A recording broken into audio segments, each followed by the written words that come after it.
আমি অটো গাড়ি চালাই, আমি অটো পারবিন, সব রাষ্ট্রে ঘুরি। আমাদের নেত্রী হাসিনা এত ভালো কাজ করতেছে, তার মানে তার স্বাগতম দেওয়ার কোনো আমরা ভাষা কুল পাইতাছি না। কিন্তু এই যে সে যে এত ভালো কাজ করছে, চালের দাম, তেলের দাম, আমরা যে ইলিশ মাছ খাবো, যে গরুর মাংস খাবো, এই খাওয়াও তো আমাদের তৌফিক নাই।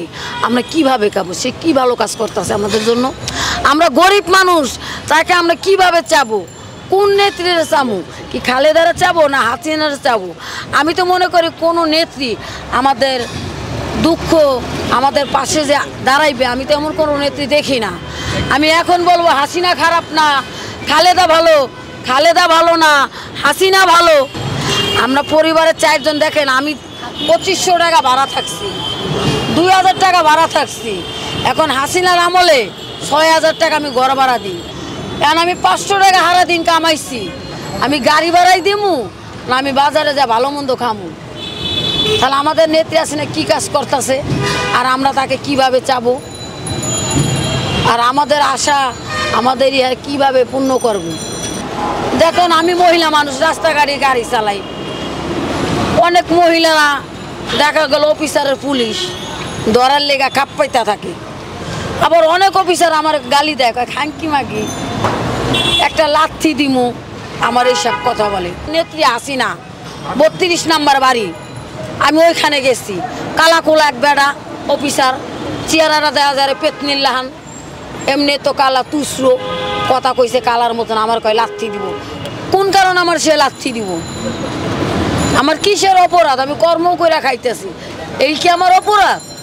আরে ভাই আমি 8 বছর ধরে গাড়ি চালাই ভাই, দুঃখের কথা কি কমু ভাই। আমি শুনি আমাদের নেত্রী হাসিনা আমাদের গরিবের মানুষের পাশে দাঁড়ায়, কিন্তু আমি আজ পর্যন্ত আমি 10টা টাকা দিয়েও হেল্প পাইনি।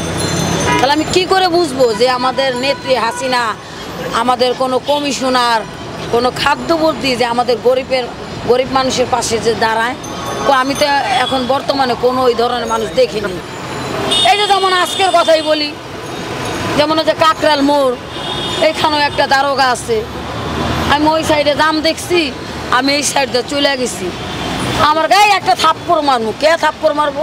না আমি রং সাইড দিয়ে যাইনি। গাড়ি থানার দিবে কি?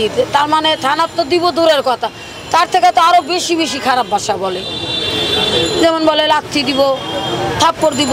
তা আজকে যদি একটা পুরুষে, একটা পরপুরুষে যদি হের বউরে কইতো যে লাথি দিব, তার কাছে কেমন লাগতো? আর সে যে আমার বলছে একটা লাথি দিব, আমার কাছে তো অনেক খারাপ লাগে। হ্যাঁ আমি তাকে চিনি, নামটা বলতে পারি না, কিন্তু যে ধানমন্ডি 32 নাম্বার বাড়ি, সিঙ্গেলের মাথায় কালো কুলো লোকটা দারোগা, আমি তার চোখে আঙ্গুলটা দেখাই দিতে পারবো। এই যে কাকরাল একটা দারোগা, তারও চিনি, সেও কাইল্লা, লম্বা চূড়া, আর ওই দারোগাটা গোল চিয়ারা। আজকে এক দারোগা উঠছে 30 টাকার ভাড়া আমার 10 টাকা দিচ্ছে। কেন?